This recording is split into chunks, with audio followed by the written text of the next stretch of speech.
data is a way to build up the institutional trust in the organization rather than an individual person.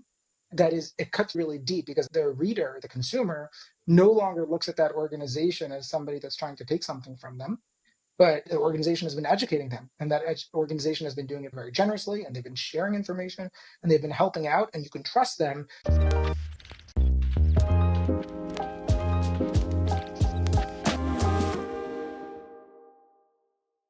Hello again, and welcome back to Funnel Vision, where we're speaking with leaders in digital marketing who are thinking big and leaving their mark on the industry. Consider this an opportunity to stop and reflect and learn from some of the industry's best. I'm Paola Mejia. And I'm Sasha Belenki. Let's get started.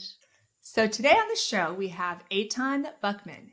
Eytan is the Chief Marketing Officer at Freightos, a groundbreaking digital freight booking platform. That's freight, as in the heavy lifting of the logistic world, the ships, planes, trains, and automobiles allowing global supply chains to move products from point A to point B. Eytan has been instrumental in scaling the company from a small team to a NASDAQ-traded company. Eytan is known for his infectious energy and commitment to data-driven marketing. The New York Times even bestowed upon him the title of Freight Nerd. What an honor. Eytan is really passionate about the power of data storytelling to drive performance and create compelling content. And under his leadership, Freightos has done a remarkable job of just that. And that's what we're here to talk about today. Eytan has also taken a keen interest in artificial intelligence, sharing his constant thoughts and learnings on LinkedIn. I especially love his series on AI dad hacks, not just for dads, also for moms. Eytan, welcome to Funnel Vision. Thanks. I kind of want to finish the podcast now. After that intro, I can't do much better. This has been a great podcast. Eytan, but seriously, thank you so much for joining us today. It's such a pleasure. Really looking forward to this. I'm very interested about the AI dad hacks / mom hacks. We'll definitely be checking that out. But before we move on to that part, could you tell us a little bit more about how you got to Freightos and what it is exactly? Because I think that world, we all depend on it, but not a lot of us know what it is until there's a supply chain crisis like during COVID or something. So can you just make sure we're all on the same page and kind of lay that groundwork for us? Yeah, 100%. As you say, I think most people really only discovered international freight when they didn't have toilet paper. They need to plan a little bit before that. Yeah, so I did not grow up dreaming about getting into freight, right? This has not been like believe it or not, this was not been an aspiration from when I was 4. I was in government for a long time. I've always been a little bit of a geek. I've always been a programmer, whatever. And at a certain point, I was like, okay, I want to get into tech. This is like where I belong. And I'm very methodical about it. I looked at a bunch of different companies that were out there, cold outreach to founders, really filtered out ones that had interesting stories that seemed like they really animated me, and then just wrote I think I was watching West Wing at the time. So I was like channeled my like inner Martin Sheen president and just wrote these long, very not best practice emails out to 10 or 12 different founders that I thought had interesting stories, and happened to bounce my way through that outreach to Freightos. Had no experience whatsoever with freight before. But what immediately struck me when I was speaking to Tzvi, our founder at Freightos, on his porch, this was literally starting in his basement, was this idea of like Space Mountain, but with the lights on. You suddenly see everything behind the scenes of the underpinnings of the world. And it just spoke to me. It was like something really, it's not to take away from other apps, but it's not like the social media thing. It's something like really real, really practical, something that really touches us. And I'm still like 11 years later, every time I pick up a glass, I look at the bottom and say, where was this made? And you start to understand how deep it goes and how important it is. And maybe also the importance of having a real mission. That's like how I got into freight. And I've just been here and still amazed with it 10 years later. It's been a really fun ride. Amazing. So the reason we brought you here, apart from talking to us about the importance of freight and supply chain logistics, is actually about storytelling, because you are very well known for having taken a topic that is in some ways not so easy to connect to, that often people don't think about, and creating really amazing, compelling data-driven stories around it. And just to talk a little bit about data and storytelling and how important it is in the marketing world, I'm sure everyone listening to this podcast is very aware of efforts like Spotify's Wrapped, which takes all of your data at the end of the year and gives you a snapshot on how you've connected with a product, and that's very personalized to you as the user, and obviously creates a lot of connections to wanting to do it more and thinking about what you want next year's to look like or what it will say. Similarly, Google Maps, I think, has a similar thing. At the end of the year, they tell you everywhere you've been. So if you're into traveling, it gives you the snapshot on your life. And Zillow is another brand that from day one has used data to tell very compelling stories, connect users to their brands. For B2C marketing, I think the data storytelling option, it's more well known, maybe easier to relate to, but you have, like you said, every time you pick up a glass, there is a story there, and you have access to all sorts of information around movement of goods and challenges and opportunities that are created by the global economy. And you've created a brand for Freightos out of that. So we'd love to hear more about the thinking behind it, how you did it. It's definitely not easy to do, and we'll get into that. But yeah, what do you think about it when I say, how did you do it? Yeah, gosh. I mean, I would start with like why is it so effective, and why does data become such an important part of the equation? Certainly not the only part of the equation, but why is it so important? And think about it, I think there's two different directions where it really hits. On the B2B side, I think one of the perennial like struggles that every B2B marketer has is that you're almost always marketing to somebody that knows more about a topic than you know. So in my space, I'm marketing to whatever, the logistics manager who's living and breathing international freight. But if you're selling DevOps software, you're selling to a DevOps person, and they know their challenges better than you ever will. So your number one challenge is, how do I educate somebody enough that they'll actually find what I have to say interesting, even though they know more about the topic than I will ever know, right? They'll forget more than I know today. So that's like challenge number one. The second challenge is there's so much noise and so many people out there that are talking, and so many people that are bombarding you with messaging. And sometimes it's really nice emotional stories, and those play, and those are great. But it's very hard to cut through, and I guess cut through all the noise and really get in and just slide into somebody's brain. And I guess from college, even before that, we're all trained to be sophisticated consumers, and we're all trained to read charts. And I used to go through this exercise with people. If you imagine a chart, this is what people always love to do on podcasts. Imagine a chart. But if you imagine a chart with a line where the x-axis is somebody's life, I don't know, years, days, months, whatever it is, and the y-axis is number of cigarettes that person is smoking every day, and you plot out, hey, you can see a slight rise when this person's 9, and you see them start to smoke a little bit, and then they smoke a lot more when they're in college, and it like spikes up a lot, and then they meet somebody and they get married and they have a kid, and they stop smoking totally, and it just drops down to 0. And then a couple of months later, a couple of years later, it goes back up and keeps on going up until whatever, they get cancer and pass away from it or something. If you just plot that in your head and think about it, there's an emotional component to that, we're reading the data. So you're telling the story to yourself as a consumer, right? While you're reading the chart, you're telling the story to yourself, and it hits you differently. It hits you differently because there's a level of credibility around it, whether it's true or not. And you're telling the story to yourself as you interpret the chart. And I think it's such a different direction but it is a very powerful and effective one if you're speaking to the right person. Those two different drives, it's a way for me to educate the person, and also it's a way for them to talk to themselves about it and walk themselves through the story. Both of those, when you combine them, become really powerful. So I have to ask you, if it's such a powerful tool as a marketer, why don't we see more companies doing it?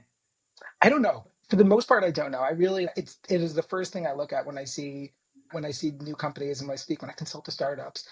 I always think about that. I think one of the very legitimate reasons is that it's really hard to look at the data that you have to perform a data audit and try to figure out, what do I have and what do I not have, and what can I share. There's an element, and a very important element, of what is private data. What can I talk about and what can I not talk about? Specifically at Freightos, I have the privilege of sitting on a ton of data, but a lot of it is exhaust data.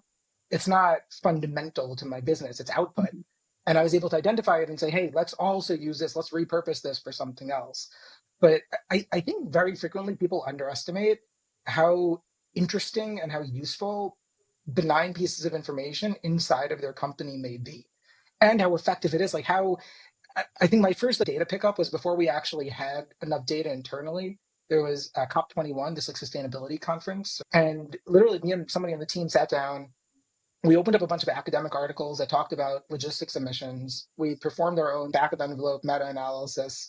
I say meta-analysis. It took 20 minutes, like just like an Excel spreadsheet average, but it sounds a lot more interesting when I say meta-analysis. We compiled it. We sent it off to a Wall Street Journal reporter, and she led her reporting when she was talking about logistics at this COP, she led with that. And people don't understand, you don't need a ton of data. A decent Gartner report is going to have an N of 50. They'll have surveyed 50 people. You don't need so many data points. You just need to be able to find the right data points and compile it in the right way. And I think people really underestimate how easy it is to do that as long as you know who you're speaking to and know what's interesting for them. You talked before about the storytelling, Paula, like part of it is what is the data, but also what's the story that I can overlay on top of that in order to understand, make it interesting. How do I like spin this a little bit without making stuff up? And how do I say this is really interesting and this happened because of X, Y, or Z? Put a narrative on top of it or really hammer home like why this is related to a trend that people need to understand. Yeah, going back to why it's so hard to do, I think that, at least in the companies I've worked in, really narrows it down, because usually there is an absurd amount of data. There's so much data, you don't know where to start, you don't know where to pull it from. So one of the challenges that I think your approach really solves is if you have the story, it helps you, it guides you, right? You don't need to look through all the data. You need to look for specific pieces of that data that it will help you tell a story that you probably already intuitively know from the fact of being in the business, right? Like you probably know the trends and you just need those things to back it up. So I think having that story is the foundation of good marketing, but like you need to have it top of mind when doing this effort. But just going back to something you said that resonates for me is the private versus the exhausted data. We're a public company and there's just a lot of information I am not allowed to share. Like hard no from everyone in legal and finance and whatever. It's been very frustrating because sometimes like, but look how interesting it would be. And they're like, no, I'm sorry. That's a no. Yeah, it's a challenge.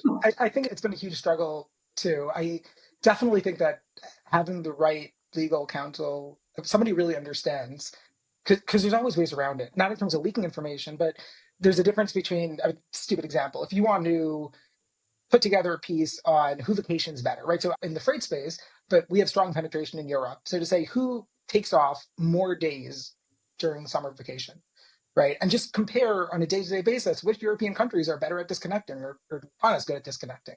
Um, you might not be able to publish actual user data, the number of users, but you're probably able to include the percentage change, right? Year on year comparison, or aggregated enough to get rid of anything that might be, really market moving.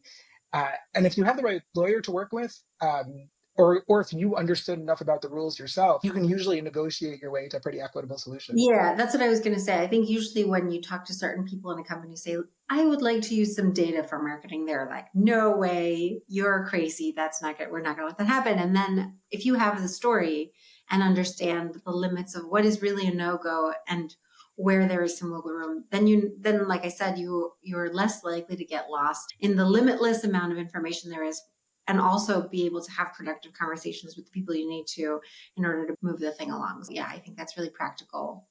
Really practical. I'll also add the main data, I would say probably about half, maybe a little bit more than half of the data that we use for marketing comes from internal sources. My favorite motion, because it's easiest, but I think it's also the most interesting for me, is just running surveys and getting input from our users. And if you build up a really solid cohort, 50, 100, you could start with relatively small numbers of people that are filling out surveys that are meaty and are asking the right questions, but not too long. And you have the right filters on top of it. It's very easy to get a snowball running where, you publish something based off of input that you're getting from actual practitioners. You gate that content. I'm still a believer in gated content. Sorry. And people download it. You reach out to them for more surveys, and you just build this really great ongoing motion that establishes you as a thought leader based off of the thoughts that you're borrowing from other thought leaders in the space. And you use that to build additional credibility, and it never stops. And that doesn't need to be, that's not PII, it's not internal information. It's a really easy motion to get started, especially if you have a founder who has done 30 calls with different potential prospects. That's all you need to get started with a really solid industry survey. Like 30 people from people that know what they're talking about. That's gold if you have a five question survey. Can you tell us a little bit more about how this evolved as a core part of Freightos' marketing strategy? Was it obvious from the beginning? Did you have to grow into that? And tell us more about how it is that you've leveraged your own data. What's some of the most interesting data that you've used and the stories that you've told? Take us through that journey. It's a great question. I'll split it into 3 different chapters. Right. So chapter one is the exploration phase where you understand that there's something behind this and you just figure out how do you build into this motion? How do you rely on data to tell a more credible story? And some of the examples that I have are these like ridiculous ones. Every industry, I think everybody was always talking about Amazon. Wouldn't be able to do this now, but when you're a smaller startup and you can get away with things that you might do differently, at a certain point, I hired a guy on Upwork to scrape Amazon's career website for every supply chain role that was there and just ran a relatively simple data analysis on all the roles that Amazon was hiring for related to supply chain. And then we just like very basic analysis, things like which degrees are they looking for? What are the like different keywords that show up in their skill sets? What regions are they hiring for? What departments are they hiring for in supply chain? And obviously everybody in supply chain at the time wanted to work for Amazon too. So it got a ton of attention just when we published this, pitched it out to reporters. And I think for me, that was the first, okay, it doesn't even need to be my data. I could just find an interesting story around somebody else's data and tell it. I think that was an upside. The downside is what you learn is that if you go too far away from your sweet spot, right? If you wander too far away from something that's by intent or product related, you start to get the attention, but it's not helpful attention. And then you get into this New York Times mode where you're publishing because you feel like suddenly you're a publication, not because you're a marketer that's actually supposed to drive leads and drive revenue. So that was like one example of that exploration. I think a aha moment for me that really dropped at the time we were selling software, the sales portal software. So a freight company can sell online from their own website to their customers. And the way that we decided to go big with that was we created a fake company and we basically did this mystery shopping exercise where using details from this fake company, we tried to get price quotes online from the top 20 freight companies. And we just documented the process. How long does it take? How many buttons do you need to press? How long did it take for them to get me back a quote? Was it plain text? Was it templated? Whatever, a bunch of different parameters. And we started off, I wasn't even thinking about the data publishing side of thing. We started off by taking that report and just sending it back to the top 20 companies with a blurred out page to say, hey, do you want to see how you compare benchmarked against all your other top 20 competitors? And that was driven from that main insight of probably the thing that most leaders at larger companies care about the most is how are they doing compared to their competitors. So that like was all driven by that like one idea, and we were able to show it to them in a way that they probably couldn't legally explore even, and it worked really well. And at a certain point we're like, hey, we have all this data, why don't we playbook it? Let's publish it as a report. Let's reach out to media. We'll get people interested in it. We ran it as LinkedIn ads, and it was bringing in like $20-$30 cost per lead from Wow. very specific, very specific target audiences. So maybe a targeting audience of 2,500 people on LinkedIn, but really solid brand visibility. And we just started to playbook that. We started to do that again and again. Have you repeat for an audience of 2,000 something people, you had a cost per lead of $20 to $30? It was That's crazy. Yeah. insane. Yes. I think that probably by now, as of last time I tried to run this with LinkedIn ads, the cost had probably doubled. Not a lot of money at all. And when you compare it to the typical cost per lead for in a space like this. No, we had, I think, a little bit of an advantage in that the industry that I'm in has been a little bit slower to digitize. You know, it's not nearly as saturated. Probably if I was in cloud security, it would be much harder to do that. At the same time, it's the same thing that I was telling before. You're finding the right data for the right people. They're going to want that information. You just need to get in front of them. So that was interesting in the data journey because it was, how do I get these users or their customers to generate the data? How do I package it correctly? And then how do I just let them use it themselves? And I think that was like chapter one, which was a lot of exploration and trying to figure out what works and what doesn't work. Chapter two for me was more, okay, let's come up with something more rigorous and playbook it and figure out how do we scale this as a marketing motion. And that relied, the first aha was really on taking the exhaust data that I talked about before. I still have this like email saved where I said to my CEO, like, hey, why don't we take some of our data points and publish a weekly email that we send out to reporters and say, hey, here's how prices are changing on shipping from China to the United States West Coast and China to the United States East Coast. And we started to do it, and we started to do it every single week. And it started a little bit slow, right? We got a couple of pickups here and there. We got a lot of angry people because it was an industry that didn't have a lot of transparency inside of it, which is sometimes good from a marketing perspective, at least, especially when I didn't have to deal with the phone calls. And over time, we stuck with it. We were just like very consistent every single week, sending it out. It was like a custom email that I was writing with a little bit of editorializing on top of it. And it kept on getting a little bit more traction. And over time, we started to say, okay, let's expand it. Let's add another couple of lanes here. Okay, let's maybe put up a weekly blog post instead of just sending out an email. And after a while, it reached the point, this was like very slow and then suddenly very fast, where we had a self-service website.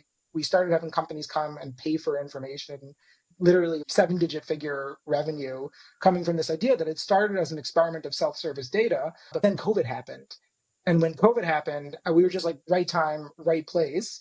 All of the outreach that we had done for media, where we had given them this data, meant backlinks and gave us domain authority from an SEO perspective. When the reporters, whatever, AP or Reuters, whoever was looking for the data in the early days of COVID, they found us, and it snowballed to the point where every single week we're getting 5-6 mainstream media publications that were no touch. We had PR people, but they were just coming to us and taking the data directly from us. And it just never slowed down from there. It was a really helpful exercise. It was, I mean, very unlucky for the world, but very lucky for us from a marketing perspective, at least, that we're just like sitting on that data.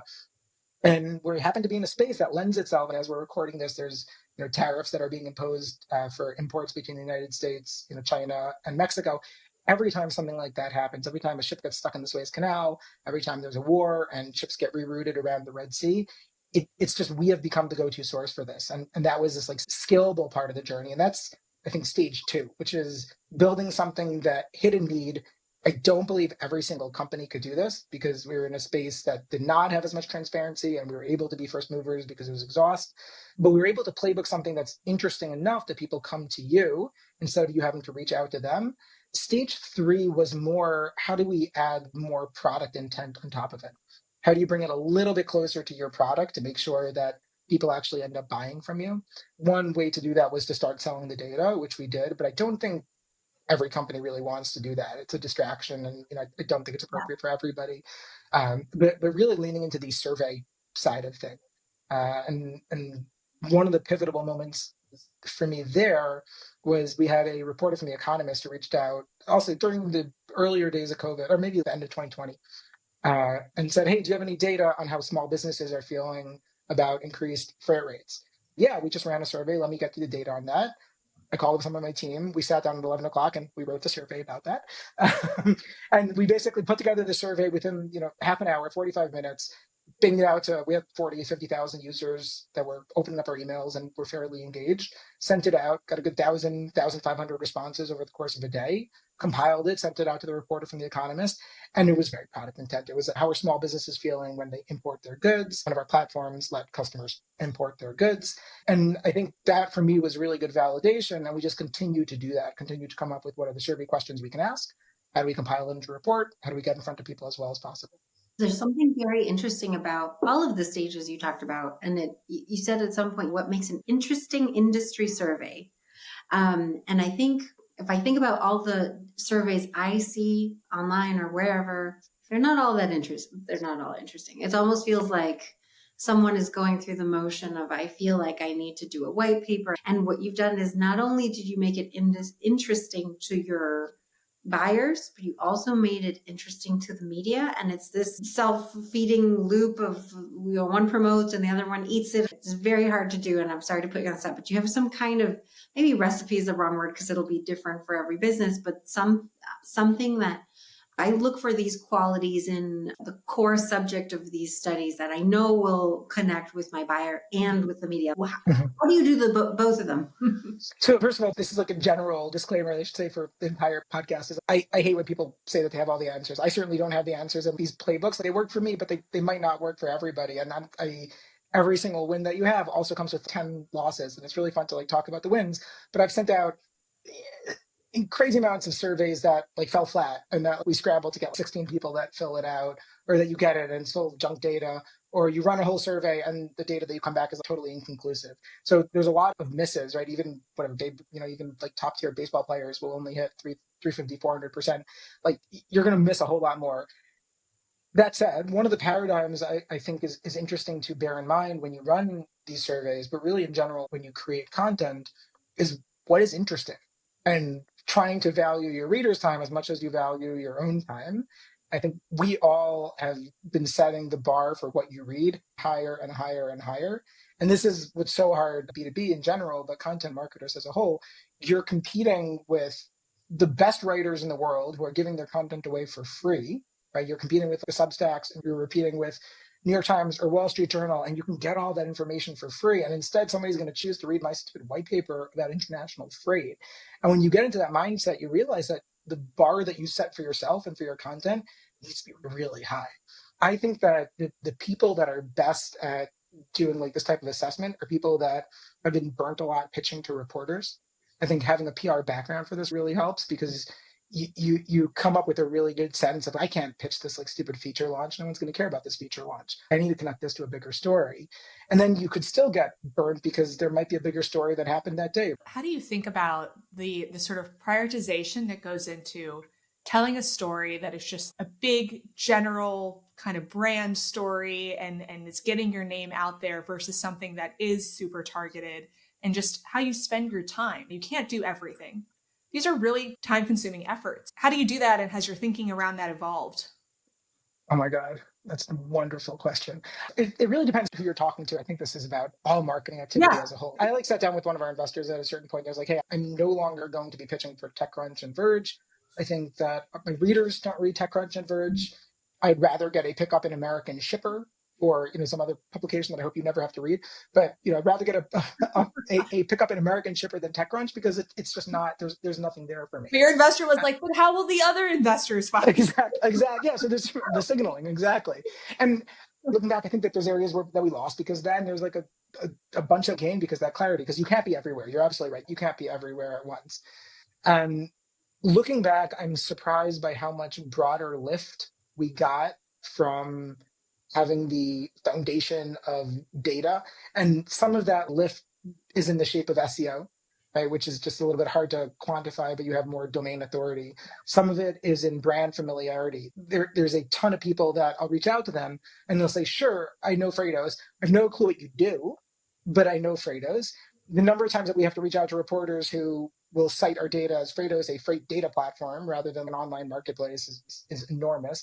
But you still get this like general somewhere in the ether, you're there. And that makes it a little bit easier when you reach out to people. I think you can only afford to do it if you're also augmenting that with other channels that are actually driving a revenue pipeline. If you can connect them, then it's great. One surprising aspect when it comes to this freight data stuff, over time, one of the things that we added on top of the self-service platform was we have this amazing consultant in-house. He's basically like a freight analyst.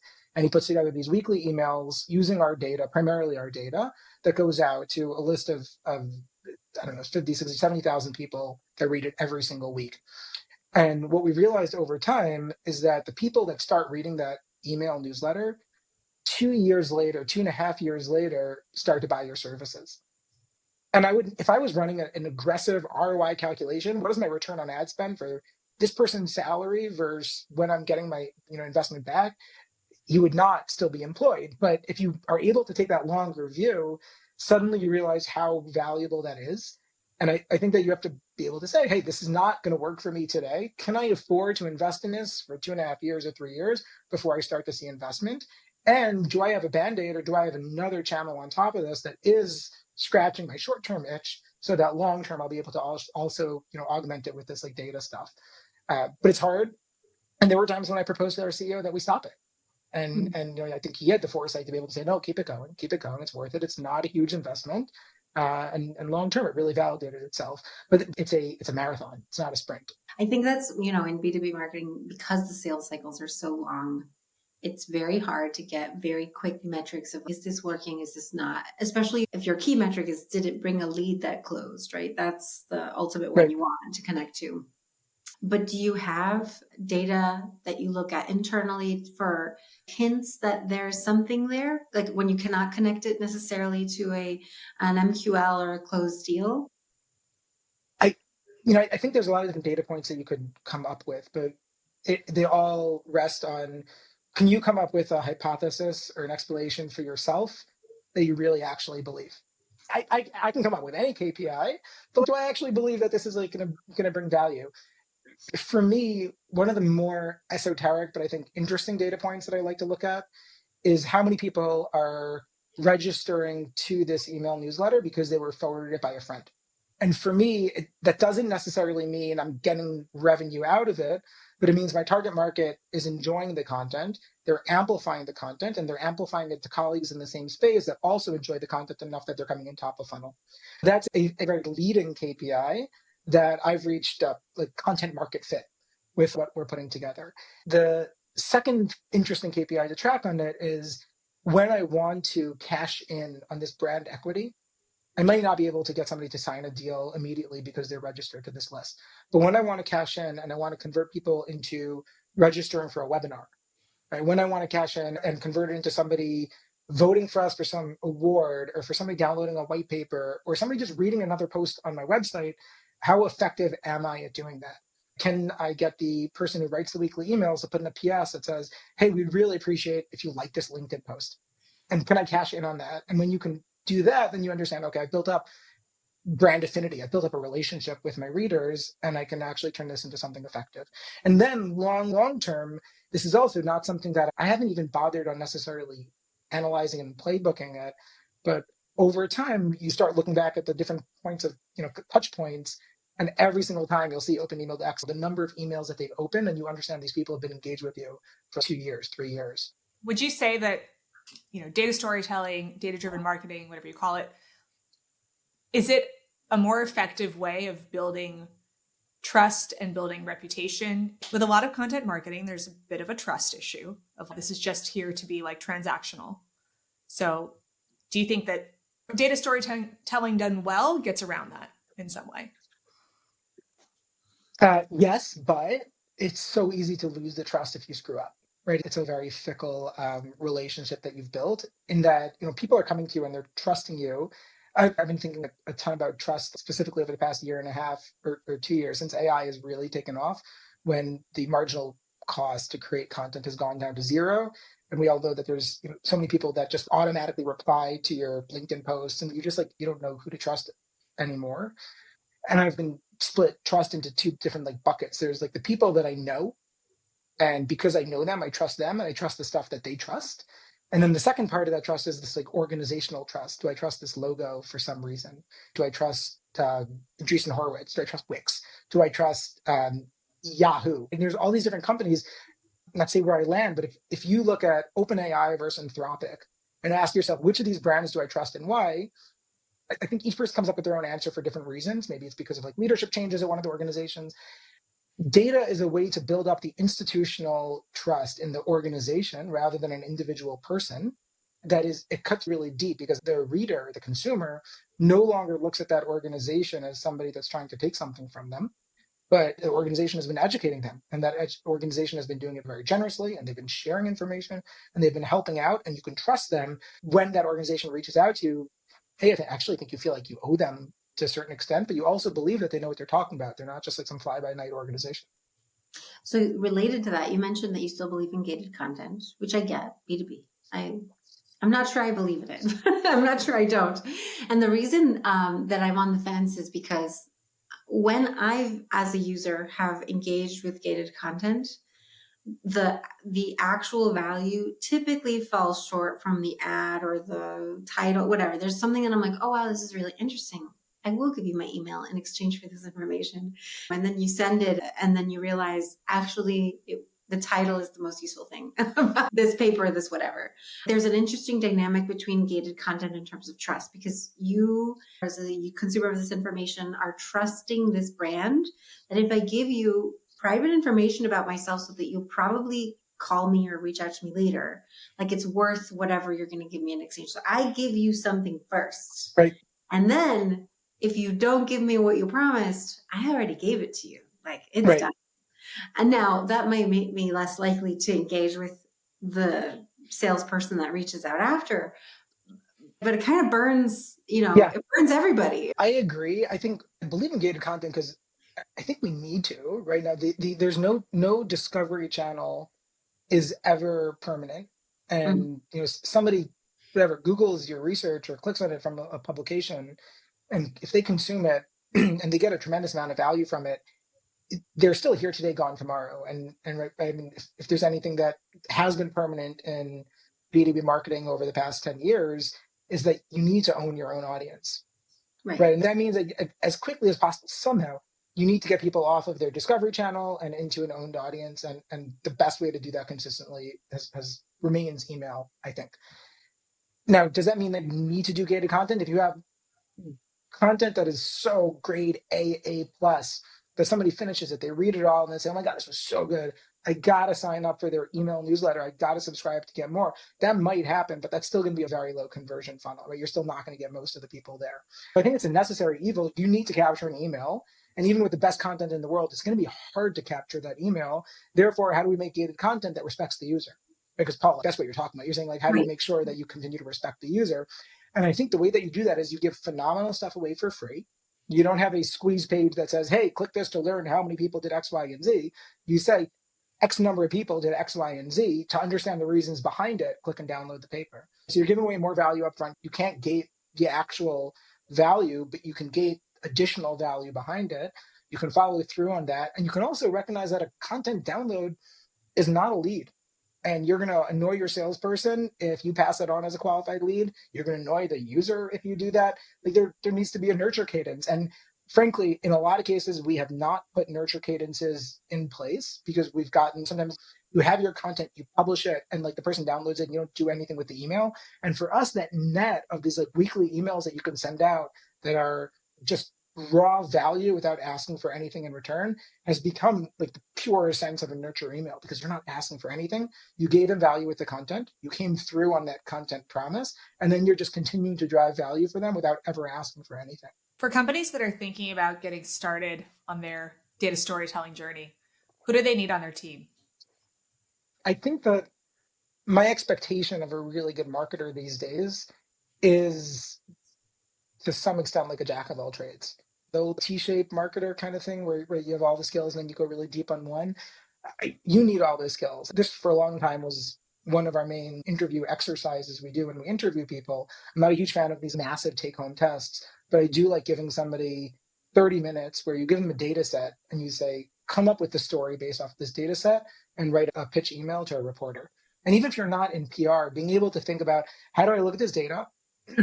How do I run a very basic like Google sheet analysis, just like averages and medians, nothing that you wouldn't need past like ninth grade math.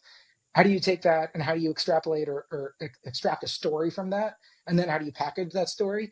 That's a skill set that most marketers, certainly people on the PR or content side, should have as like a day one value. That's like marketing 101, I think, these days. In my experience, the reporters want to get this information. They'll ask for the data. And because you're not really pitching a story, you're just giving them raw information. It's a little bit, it's relatively easy, all things said, to get those data points placed.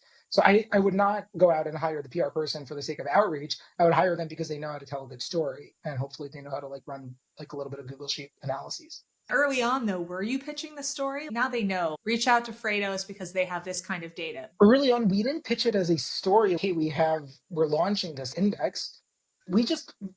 I think it was really just reaching out to people on Twitter. I'm trying to think when it was. I feel like reaching out to people on MySpace and asking. But earlier on, we just reached out to reporters and said, "Hey, here's this week's data. Would you like to continue to get this data every single week?" And if they said yes, then we would send it, and if not, then we wouldn't send it. Yeah. And that's not something that you need a PR agent to do. You need an email address in order to do that, or just like a Twitter handle or something to reach out to somebody. If I had to find one role that it's really about, I think it's a content muscle more than anything else. And I think if you know how to use ChatGPT, I think it's a very basic way to use ChatGPT. Like, what are the interesting stories here? Here's my persona. Give me 5 stories. So 2025, January has been off to a slow start in terms of global trade stories. Sarcasm. What are the stories that you're looking forward to telling this year? I have no clue. I think that one of the this shapes content plans. So you're trying to take it to freight. And I'm like, no, I'm going to talk about marketing, Sasha. You can't make me talk about freight in this podcast. I think if you're running this type of motion, it's very hard to build a content plan because so much of it is dependent on what's interesting for the user. And so much of what's interesting to the user is dependent on what's happening today. It's very difficult to the point where I think we probably only plan out 25 to 50% of our reports in the beginning of the year, and everything else is every once in a while looking up and seeing what's happening. Saturday night or Sunday morning, it's, hey guys, this is happening right now with the tariffs. This is what we're going to be all in on. By Sunday afternoon, let's make sure that we have a decent analysis. Let's make sure that we have something that we can send out to reporters. Let's make sure that it's reflecting their data platform, and let's make sure that we're capitalizing on this by educating our users as much as possible. And then just being able to keep on doing that whenever you need to, and really, right now at least, resisting the urge to go out of your comfort zone and staying with what best, even within this very specific, or well, seemingly very specific area of international trade, saying, I don't know more about global trade patterns and US customs than another expert, but I sure as hell know more about international freight. And I could say, hey, this is going to make air cargo prices go up, or this is really going to hurt United Airlines' bottom line, or will really help their bottom line, and really staying in my comfort zone, but making sure that I'm educating as much as possible. I think for the most part, it's staying within that space and looking at what's happening, what's changing. Where we do look at the kind of do plan out our data a little bit more is looking at when we have really fundamental launches, product launches, feature launches, and then trying to think, what is the data that I'm going to need in order to tell an interesting story about that? And then more proactively going out to find that data. If we're launching a new product related to online sales, what are relevant data points around online sales, and like reaching out and starting to make sure that you have all your ducks in a row so you can go to market with a good data marketing strategy there. A lot of this, when I think about it, it sounds like very fluffy. You're talking about like the PR side of things, but there's very tangible stuff. Like when you have a good data motion, you also can do a lot of programmatic SEO, right? It's very easy to just generate thousands of pages at a time and put it together. You can make these automated reports that you send out to people, and you can check the open rates. You can let people subscribe to different levels. There's so much actual meat behind this that really speaks to me too, because you can really measure it. No, it doesn't sound fluffy to me at all. It sounds like a super effective way to feed that content flywheel and to just generate so much actually valuable content. Yeah. I think that the value here is what's key. Is there's so much just like bad content out there. Yeah. And this isn't going to cover everything, but it's a great way to start. But one helpful tip, by the way, when it comes to looking internally at what data you can do, is speaking to your data team and asking them which like SQL databases are being queried the most frequently, which internally, which tables are being used the most, which data sets are being used the most.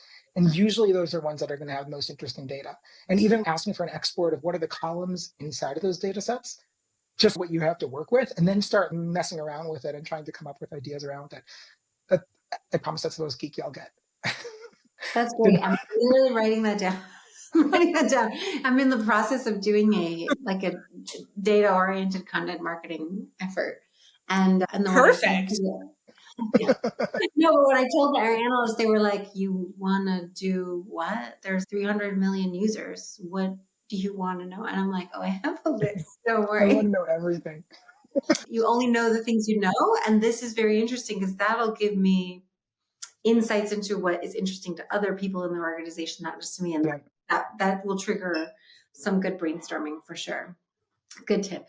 This has been such an interesting conversation. Yeah. I think very different from any of the conversations we've had up until this point. Thank you for. Here's hoping that's a good thing. Okay. Not that the other ones weren't interesting. It's like, Eytan, you're so different. No, in a good way. Like very cool insights here.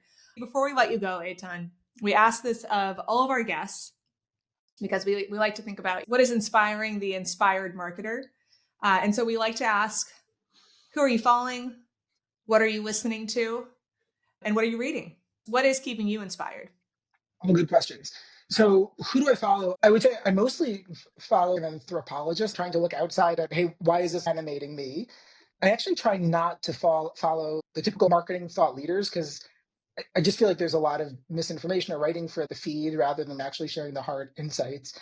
One organization that does really stick out is Fletch, who put out these amazing content about product marketing. Anthony Pieri and Robert Kaminsky, I think his name is.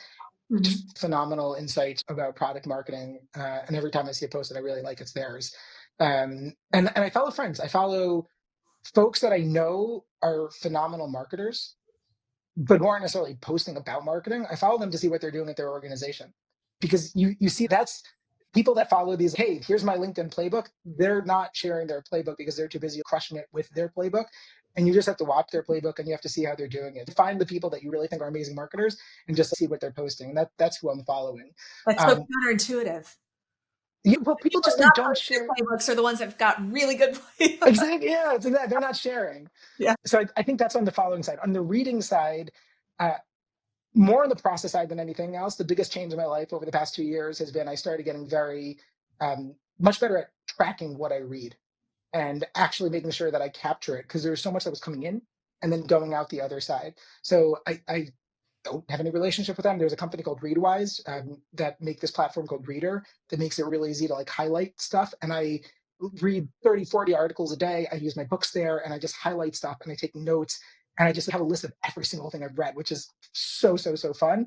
I would say that I do not read marketing books as much. I really like stepping out a little bit. I think Stripe has this amazing initiative called Stripe Press, where they publish books, and they have some great books. There's like the biography of the guy, autobiography or diary of the guy who made Prince of Persia, and he just takes you through his like entire process of when he made Prince of Persia, which I loved.